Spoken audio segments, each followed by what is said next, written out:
farmaajo waad ogeyd colaadii laga qaaday doorashada warmaan marfood kada ciidi looga daray ayadoo midiyo soo haysata oo inay xamar qaraxda rabto ciidamada baangadaha la diyaariyay ayuu yiri xukunku iska wareejiyay asaga wareejiyay saad u ogtahay shariif madaxweyne shariif hadalkaas uu yiri wuxuu yiri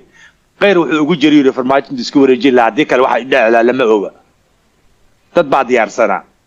cidii wadatay ana in ma sheegi karno historygan waa ugu soo qori doona walaalayaal wax baweyn meesha waxa jira oo meesha taagan ma continuation system ka arkaysan ma iskaga socona hadda wada aragteen ragga batroolka wasiirada la keenay qaabka u shaqeynayaan ninka maaliyadda wadaadka in laga qaado meesha ma ahayn iyadoo hal sano la gaarin dalka saano u qasmi waa aragnaa wax kale oo dhiman ma jirto Soomaalida marka inta badan mahad salaad iyo xasan sheekh maxamuud dalkan meeshii u wadaan way fahansiin Soomaalida dadka inta badan aqal u saaxiib ah waay maxaa ku soo haray ninkan lagu magacaabay xasan sheekh maxamuud oo shalay ku doodayay anay micnaha dunida iyo Soomaalida waxa way heshiis ah ka dhigaa tusaale raadi aa soo qaato shiinaha iyo waxa is qabtay dalkan Mareykanka oo ah laba wadan oo maanta quwad ahaan ganacsi oo ka dhaxeeyay arrimo kale ay ka dhaxeeyaan hadin mar walba is qabtaan arintan oo shiinaha iyo Mareykanka waxa la rabaa u baahato inuu dhaxdhaxaad ka qaato xasan sheekh maxamuud ma ahayn inuu hal meel oo waxa ku qabsado wuxuu raacay dhankii iyo wuxuu raacay shiinaha oo garab siiyay arinta Itoobiya iyo Masar wuxuu raacay Masar xuduud wadaag ma ahan wax ay la wadaagaan ma jirto Itoobiya xuduud wadaag ay yihiin dawladdan marka meel ay u socoto email kale ma fahmaayo xasan sheekh maxamuud din hadaf leh ama meel ay target gareysan tahay ma ahan marka runta laga hadlo qofkan waxa fiican sidiisoo markii maamul uu yahay hadaf inuu lahaado meel uu tiigsanay ay jirto maxaa Cabdullaahi Farmaajo shalay markii gacanta uu ka qabanayay sida wadaniyada ay ku deehan tahay uu ka qabanayay adnisi qawiilaysan waxa uu qaatay xilkan xasan sheekh maxamuud adeer qawiil uma haysid xilkan Soomaaliya dhinac u haysaa cunug gariiska oo Soomaalida ah oo Soomaaliga ah gaar ahaan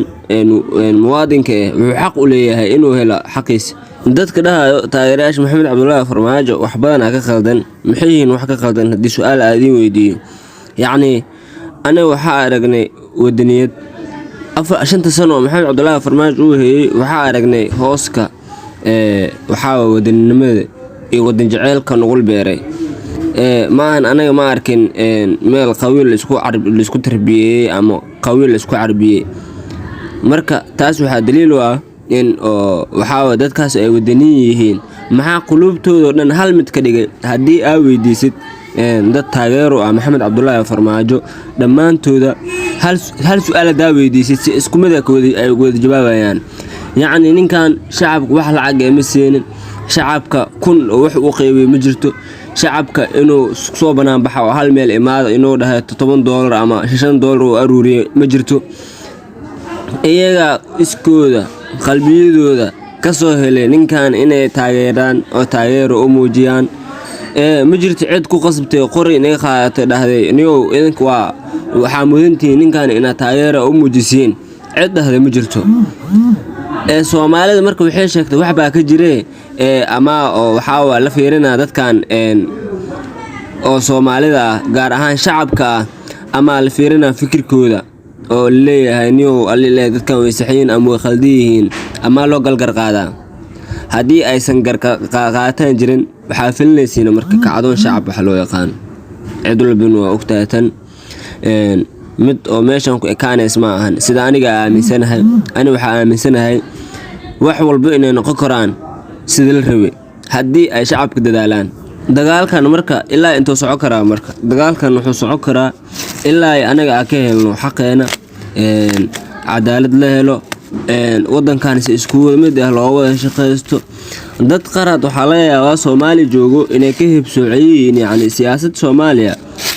sidoo kale marka hadii la loo 4.5 nidaamkaas ay ugu hibsoocayeen hadii nidaamka 4.5 oo la joojiyo maxaa wala isku maamulaa laho qof iyo cod doorashada ay noqoto yani taas waxay ka dhigan tahay Soomaaliya way midaysan tahay madaxweynihii hore waa ninka ka talinaya in oo waxaa waaye qof iyo cod dalkan uu ka dhaco adhehe xasan sheekh maxamuud madaxweynaha haatan dalka maamulayo taladiisa haayo waa ninkii isagana ku booriyo in nidaamkan 4.5 oo weligiis jiro marka waa kala fahmi kartiin hooska wadan jaceelka iyo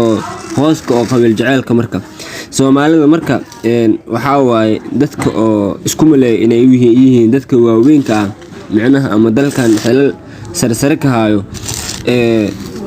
nidaamkan oo 4.5 ku jeclaysanayeen laakiin dadka inta badan oo waxaa waaye siyaasadda Soomaaliya ka heebsoocan marnaba ma jeclaysan karaan nidaamkan oo ah 4.5 kuma qancin karo teeda kale aan waxa sheegi karaa farmaajo inuu kamid ahaa dadku oo laleeyo inta badan in laga gudbo qabyaalada iyo qabiilka weligeed ma arkin farmaajo oo meel ka qodbeenayo dhahayo reer quraco idinku xaatiin la jimis waxa wadankan idinka iska leh laakiin inta badan yaa waa la ogyahay inta badan wadankan xasan sheekh maxamuud muuqaalada u xareysan hadii wallahi la soo bixiyo يعني وحريصن waxa uu jeedaa baraha bulshada qof walba maanta internetka ka seerjin gareeyo xasan sheekh maxamuud wuxuu yahay waa arki karaa marka isagoo reer hebel marka laga rabo madaxweynaha in uu qabiilkiisa la safto ama qabiilkiisa hal meel inuu soo keeno dhawran qabiilkan waxa waa qabiil hebel waay aniga ka dhashay reer hebel oo idinka iskugu imaada wadankan idinka iska leh ruuxaas ma jirto 18 gobol ee Soomaaliya ee ka kooban tahay adeer waa isla leeyahay cid ka xigta ma jirto waa la kala digaa waa dhihi kartaa laakiin ima dhihi kartid wadankan hal qof iska leh ama hal qoys uu u yahay waa nidaamka saxda ah ee dalkan lagu maamuli karo in wadankan in la maamulo rabana qof fikirkaas wato in uu maamul mooyaane waxa cid kale oo waxa waaye oo qabiil fikirkeeda uu ku saleysan yahay ma maamuli karto marka Soomaaliya waa islaama meel ka soo joogtiin teed kale waxaa jirta marka dad badan oo marka isoo dhaleeceeyo commentiga hoos wixii uu soo qoro niyo adiga waa qaldan tahay afaarahan maxaa oo kor ka saare maxaa Cabdullaahi Farmaajo intuu ka soo laabanayo dad badan oo waxaa jirta oo ku yeenad camal oo inay soo laabtaan jecel waxaa marka aniga ducada waa wadnaa insha Allah waxaa comeback tan waa dhowdahay tiimnimada nolol hawlwelina waa in salaama cabdiqaasin qeyradaasi waagi madaxweynaha Djibouti laga soo 23 sano ka hor waxa la yiri 4 years kadib ay Soomaaliya one man one vote loo dareeri doona 4 years kadib waa cabdiqaasin maanta meeshan marayna waad aragtaa 4.5 baa dilaacay federal state waxa yahay dilaacay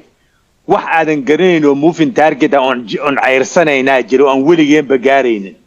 markan ku dhawaana la jiiday la sii jiiday أنا وحان يصير وحان يا كدنبيا شعب كين باور ملها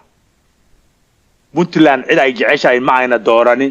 جبلان عدا يجعشها معنا دوراني بيدب عدا يجعشها معنا دوراني حمر عدا يجعشها معنا دوراني سومالوين قف عنك عن ربنا طولها تم دقمها تم قبلها قف عنك عن ربني ما عن دوراني أبشر كان لمسين فالمحان نودي مريكن كي جامبيين كدولدو وهنجرو دي جري دورش ayaa noogu istaagay kii ugu dambeeyay farmaajo marka qarka laga tuuray arintaas ay ahayd oo la yiri one man one vote ma sameyn kartid baali absolutely ma sameyn kartid baali